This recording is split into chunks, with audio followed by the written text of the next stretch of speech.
Assalamualaikum warahmatullahi taala wabarakatuh. Sunu mbokk yi ñoo ngi leen di nuyu yéen ñëpp di leen di siyaar bu baax di leen wax ni leen dal leen ak jàmm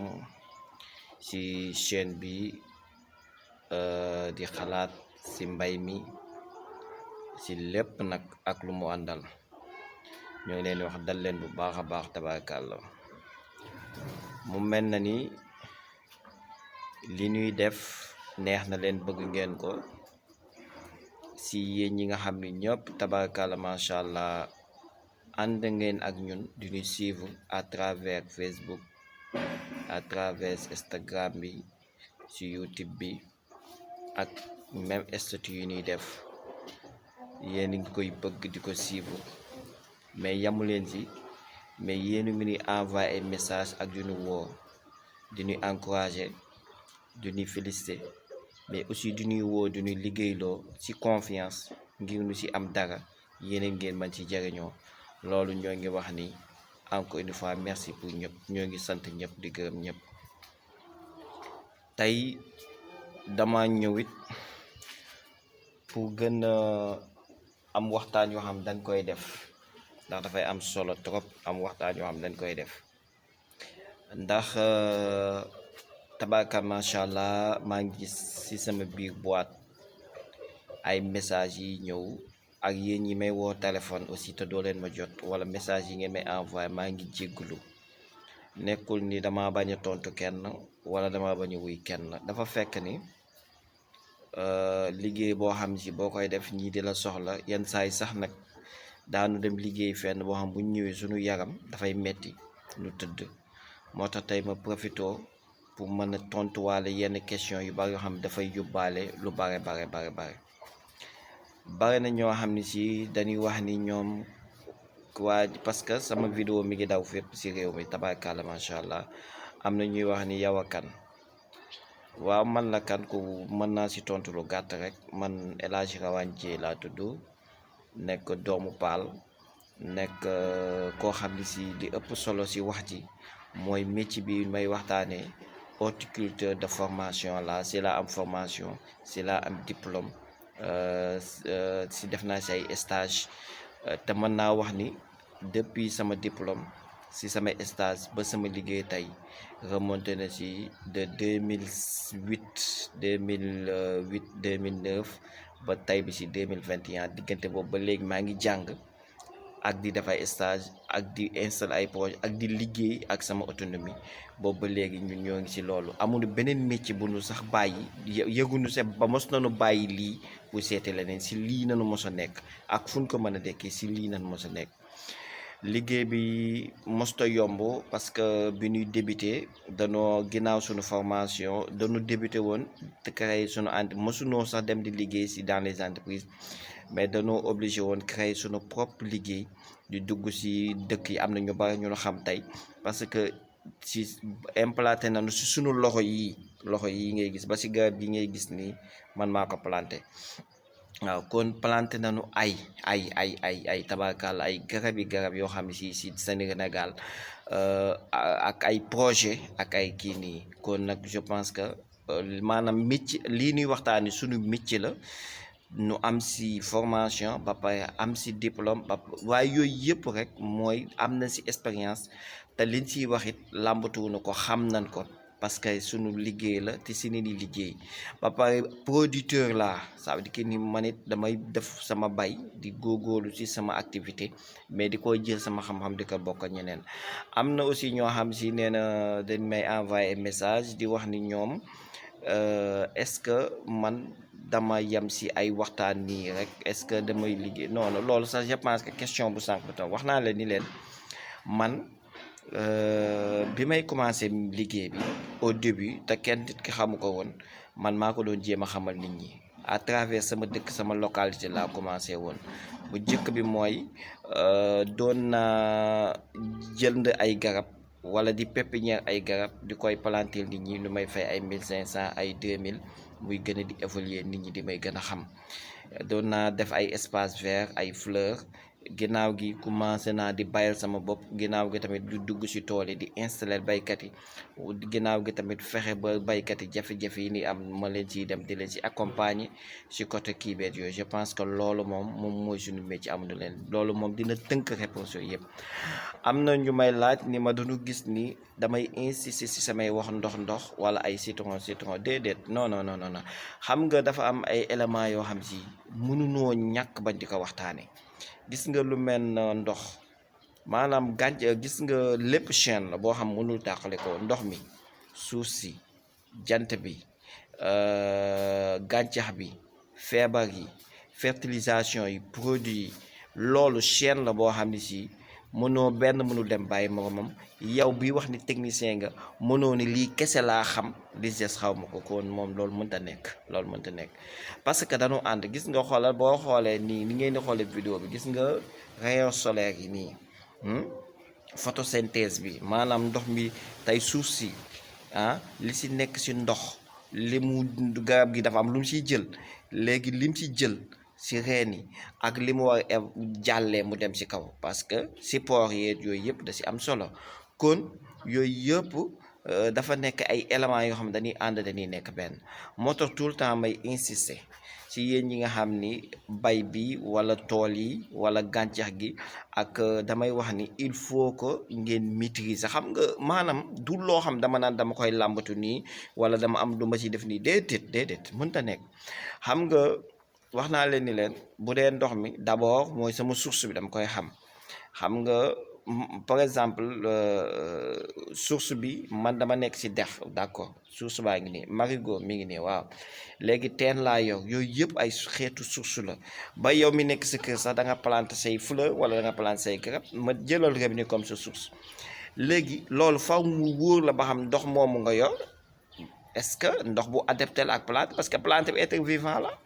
comme yow nit ak bàyyi ma parce que am na du ndox yëpp lay jël du noonu la koy jële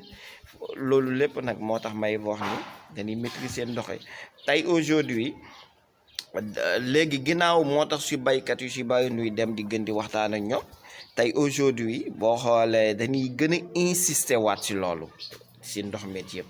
parce que ndox mooy représenter 80% si production bi moom moo tenir 80% si production bi ay engrais produits phyto yeneen yooyu yëpp ce sont des apports mais l'eau est l'élément fondamental kon yow loo mën a def te jëmoo si lool it boobaa xëy na ki la koy wax ni la lii daf lay nax wala nangam kon je pense que looloo tax ñuy insister si loolu parce que loo mën a am rek ak loo mën a ñàkk rek bu mu doon dox parce que xam nga suuf bi mën na ñoo fekk suuf bi dafa dee wala suuf si am na ay infection wala suuf si taux de fertilisation bi baaxul wala suuf si dafa am salé mais yooyu yëpp y a des techniques yu ñuy utiliser pour mën ko corriger ba nga xam ni nangam ak nangam léegi nag réseau yow tey par exemple nga yor 2 millions dem jënd ay matériels yoo xam si sax bokkul ak matériels yi parce que ndox mi moo lay conditionné ban xeetu ma parce que tey si boo jëlee si système d'arrosage yi lu mel na à l'arrêt bi nga xam ne boo demee Waalo dañuy ibbi canal yi ndox mi di daw lu mel na tey ñi nga xam dañuy def ay goutte à goutte wala ñu mel na dañuy def ay lance flexible ay façon la wala ñi nga xam ay asperge dañuy def ak yeneen ak yeneen ba kii nga xam dafa gàddu sa arrosoir am di arroser yooyu yëpp ay technique d'arrosage la mais yooyu yëpp dafay laaj nga xam yow sama source bi naka ndox mi laa koy jëlee kon dina am sax ñu may poser ay question ni ma envoyé ma benn vidéo ma xool sa réseau d'irrigation bi ban la wala ba déedéet man dama waxul loolu non lii nekk mooy sa tool bi wala sa place bi wala fi nga bëgg a def sa kii bi da ngay woo technicien bi mu ñëw sur place mu def l'identification ba pare parce que position terrain bi ak source bi ak disponibilité ndox mi tey par exemple am na teen boo jëlee ñi nga xam dañu yor teen tey ji dañuy sonde mais parce que lu tax ñuy sonde mais xam na ni parce que ndox mi ñu jëkkoon am si teen bi mënta du dara tey sondage yi au début laam d'eau yi dem na tey ba nit ñi dañuy sonder à partir de 18 mètres de profond parce que xam na ni lame d'eau bi faw ni kii ko te bu lu tax ma wax leen ni leen chaîne la loolu muy définir pompe bi ngay am que soit pompe bi dafay doon pompe électrique wala pompe bi dafay doon pompe solaire ba pare réseau bi may utiliser réseau lance flexible la wala goutte à goutte la wala asperge loolu du doon sa bëgg-bëggi bopp yow wala sa xaalis bi nga yow tax na yow nga di jàpp ni loolu moom ngay def déedéet mais loolu technicien bi mooy ñëw sur place identifier la ko xool la ko loolu tax ñuy insister parce que loolu moom mooy fort bi loolu mooy doole ji loolu boo ko xasee téye rek yow boo xam ay agriculture nga bëgg a def wala maraîchage tout court nga bëgg a def wala leneen ak leneen ba ñi nekk ci nawet bi sax dañuy ñaan yàlla borom bi subhanahu wa taala mu wàccee leen ndox kon ndox mooy élément fondamental moo tax ñuy insister yéen ñi nga xam da ngeen di poser question di wax ne est-ce que citron ay benn variété la citron ay variété la ay variété la dama lay jox exemple rek am na citron bi ñuy wax caviar kilo bi 50 000 lay jar xëy na bu doon citron bi mën ngeen koy jaay ay 350 mën ngeen koy jaay ay nangam mais ça ne veut pas bu leen bàyyi di ba pare damay profité di wax ne sénégalais yi ak réew mi nit ñi delloo si waat leen seen xalaat ak seen gis-gis si lii gis nga àdduna fi ñu jëm dafa leer naññ fii ba àdduna tukki leer na moo di ñu tukkee ñëpp xam na li may wax gis nga tey taux d'ensoleillement bi diggante Europe Amérique Asie ba tey en Afrique dans les pays du Maghreb le taux d'ensoleillement dafa diminuer tey di tax à 8 heures de temps en taux d'ensoleillement mais ñëwal en Afrique de l'Ouest des Sénégal Côte d'Ivoire Mali jant buy xëy de 7 heures ba 18 heures mu fi nekk jant bi di def lépp nag mooy togg ñam bi moom mooy def photosynthèse bi moom mooy def la production mooy def lumière moom mooy def lépp kon capacité boobu boo ko amee nu am benn réserve d'eau bu am doole si ndox mi am réserve d'eau bu am doole des terres tellement riches des terres tellement fertiles je pense que loolu soo ko amee avec des moyens avec la technicité yow foo mën a nekk mën nga am sa ay portions de terre wala des 1 hectare 2 hectares nga def des aménagements te aujourd'hui bu njëkk bu ñu daan def ay production dañ daan def ay moto pompe gasoil tey mi ngi révélé wu ba si moto pompe électrique tey mi ngi révélé wu tey ji moto pompe tey système solaire mi ngi si dëkk bi tey avec des pressions ay pression yu am doole di def ay système d'arrosage parce que ndox mi dafa am solo je pense que loolu dañ ci mën a wax bu baax a baax leneen li am solo aussi mooy les arbres fruitiers damay wax ni am na ñu may wax ni parce que am na ñu ne ma ay côté Saloum ay côté Kaolack ay dëkk yooyu plantation yi ñu fay def ci ay mango ay sapoti ay corossol ay nangam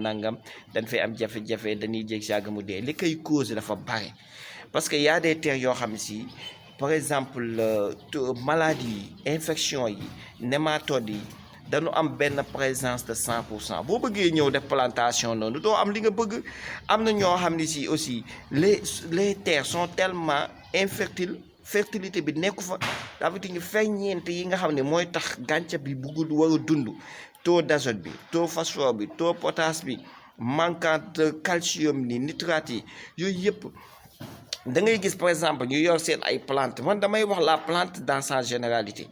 mu am ay 4 ans du sa am production wala buy am production te tellement parce que est-ce que taux potassique bi permettre plante bi di am production de masse bi kii na loolu lépp dafa nekk jafe-jafe beneen jafe-jafe bi mooy ñu bare aussi dañuy am ay problème am ay grande surface di raconter ay maladies sama limon bi dafay xob bi day lemu day zone wala sama sapoti wala mais loolu lépp en quelque sorte parce que c'est des maladies mais gis nga maladie si gàncax yi technicien yi dëgg moo ko mën a xam waxuma sama classe gi dama ne technicien yi dëgg moo ko mën a xam parce que dafa am lu nuroo gis nga tey carence ak excès de l'eau ak manque d'eau ak les maladies dañuy nuroo waaye li leen di différencier il faut que nga am xam-xam bi pour mën leen différencier sinon yow tey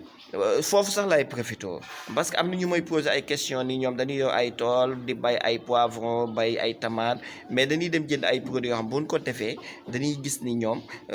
gàncax gi naan parce que est-ce que yow xam nga feebar bi est-ce que wala sax feebar la est-ce que binage rek mënu loon faj loolu nga dem jënd produit boo xam ne si du moom est-ce que manqué wul engrais tey da ngay gis fooy boo xam day jaune fooy ngeen baal fooy garab boo xam day jaune pourtant ndox mu bare mën na ko def ndox mu manqué mën na ko def suuf su néew doole mën na ko def suuf engrais urée bu manqué mën na ko def te boo ko xoolee day jaune léegi yow lan moo ko def boo xamul lan moo ko def mënoo indi loolu faj ko kon il faut nga xam li ko def ba pare parce que bitig yi fi nekk di jaay ay produits ce sont des produits commerciaux xëy na ñoom boo leen joxe benn produit daar bi xamuñu ko xëy na am na si ñu bari ñoo xam tabaarkalla macha allah sama classe gi kon damay wax ni monde bi mi ngi évoluer mais dafa war a évoluer ak technicité nag maanaam il faut que kenn ku ne cër bi nga si am yow mi am sa wërsëg am sa suuf am sa wërsëg définirul ni war nga mën a def lool parce que installation réseau hydraulique bi lay permettre nga mën dem ba da ngay gis ko installé toolam mais installation bi nga koy defal mooy bi ma amee ay plante yoo xam dafa taay moom bàyyiwul xel ni man plante bi dafa 3 ans dafay nekk garab gu mag léegi mi ngi doon soxla 20 litres tey 80 litres la soxla waaye moom biñ koy installé dañ koy defal benn installation boo xam ne si moom boo koy xool rek mini dafay mel ne garab googu ka taxoon jug léegi bu garab gi màggee nga am problème installation war installé waat waaw fekkee ni 2 ans 3 ans mooy ba nga amoon si mu at yi bee jàll amoo ko wutee foo jëm ndox mi dootul doy ba pare xam leen seen dëkk yi nag variété yi ngeen fay bëgg parfois da ngay dem dëkk boo xam ne si mu jël benn variété citron wala sapoti wala langa bëgg fa yóbbu ndax parce que dëkk ba tàng na dëkk ba ngelaw li bari na wala dëkk ba nangam yooyu yëpp il faut que ngeen xam ni loolu lépp da ngeen koy bàyyi xel ni loolu mooy dëgg tey jii gàncax gi kenn ku nekk ba si fleur bi nga taxaw di noy sax boo ko joxee cër mu jox la cër 1000% kon nag looloo tax ñuy jégalu ñëpp di baal àq ñëpp di wax ni ñun am na question yi ngeen di posé mënuñu tontu yëpp mais di wax ni sunu service dañ koy def benn bi mooy bii di waxtaan ak yéen ngir que ngeen bañ di jël seen xaalis rek ñëw di ko sànni si suuf si après ñaar benn at tool ba commence di waat di mel na sën. si matériel bi si tool bi si lépp parce que da ngeen jaarul si technicité bi boo leen si jaar rek li ngeen bëgg am ko parce que lépp luy élément fondamental lumière bi soleil bi ndox mi suuf si le vent le climat le pH du sol loolu lépp adapté na léegi lan moo la desee yow mooy ban technicité laay utiliser ba ak ban choix la choisir pour ban xeetu production laa bëgg a def loolu moom yow si ngay def nga xooli technicien bu la doy nga toog waxtaan ak moom ñun suñu service dañuy jaay suñu service parce que ku nu woo duñu liggéey loo da ñuy fay bu fekkee ni su wësëgoo keneen laat ñu ñaan aussi bépp technicien boo xam jox nañ la projet ak bu mu mën a doon boo ko mënul neen mënuma ko parce que xaalisu jàmbur booy bu muy dugal si àll te xamoo ko wala da nga koy wax dëgg yàlla na nga am honnêteté ni ko lii mënuma ko amul honnêteté rek ni ko lii moom mënuma ko wax dëgg yàlla soo xamul feebar bi nekkoon dëgg di xaw ma ko bul jël xaalis bi di ko lor yooyu yëpp amul benn sens kon nag ñoo ngi leen di nuyu di leen di siyaare di leen wax ni dañu nekk producteur nekk horticulteur lii mu doon sunu passion nekk sunu dund nu ñaan yàlla dund si ba dee kon ñun wërsëgun si yàlla jox rek sunu wërsëg la mais aussi sunu bëgg-bëgg la te it mënuñu ko bàyyi mu dee dañ koy dundal ba ñëpp mën si xaj di wax asalaamualeykum rahmatullahi taala wa barakaatuhu jërë ngeen jëf